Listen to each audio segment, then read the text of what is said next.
அவர்களும் எந்த நோக்கத்தோடு இந்த உணவை கொடுக்கின்றார்களோ ஆண்டவரே அவைகளை அறிந்து நீர் நிறைவாய் ஆசிர்வதித்து மேலும் ஆண்டவர்களை எத்தனையோ பேர் ஆண்டவரே அவர்கள் ஒவ்வொருவருக்கும் நீரே உடல் நோயினால் வருந்தோருக்கு.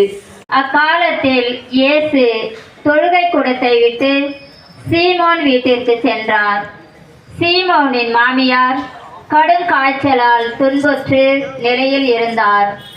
அவர்கள் அவருக்காக இயேசுவிடம் வேண்டினார்கள். இயேசு அவர் அருகில் நின்று காய்ச்சலை கடிந்து கொள்ள அது அவரை விட்டு நீங்கிற்று.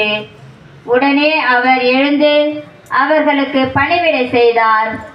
கதிரவன் மறையும் நேரத்தில் எல்லாரும் தங்களிடையே பற்பல பிணிகளால் நலன் குன்றி இருந்தோரை அவரிடம் கூட்டி வந்தார்கள். அவர் ஒவ்வொருவர் மேலும் தம் கைகளை வைத்து அவர்களை குணமாக்கினார். பேய்களும் நீர் இறைமகன் என்று கத்திக்கொண்டு பலரிடமிருந்து வெளியேறின. அவர் மெசியா என்று பேய்கள் அறிந்திருந்தபடியால் அவர் அவற்றை அதட்டி பேச விடாமல் தடுத்தார். பொழுது விடியும் வேளையில் இயேசு தனிமையான ஒரு இடத்திற்கு புறப்பட்டு சென்றார். திரளான மக்கள் அவரை தேடி சென்றனர்.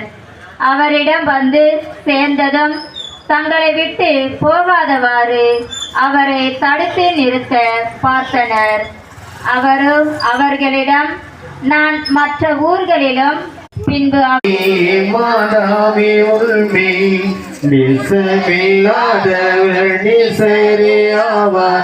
வாழ்க வாழ்க வாழ்க மாறி வாழ்க வாழ்க வாழ்க மாறி மாறி வாழ்க வாழ்க வாழ்க மாறி வாழ்க வாழ்க வாழ்க வாழ்க வாழ்க மாறி. என் முழு உள்ளமே பசுத்தை நாமத்தை சோதரை, என் ஆத்மாவே கர்த்தரை சோதரை, கர்த்தரின் சர்வவழியும் மறுவாதியும் ஆமென். இயேசுவின் ரத்தம், இயேசுவின் ரத்தம், இயேசுவின் ரத்தம், இயேசுவுக்கே இயேசுவுக்கே இயேசுவுக்கே மரியே மரியே மரியே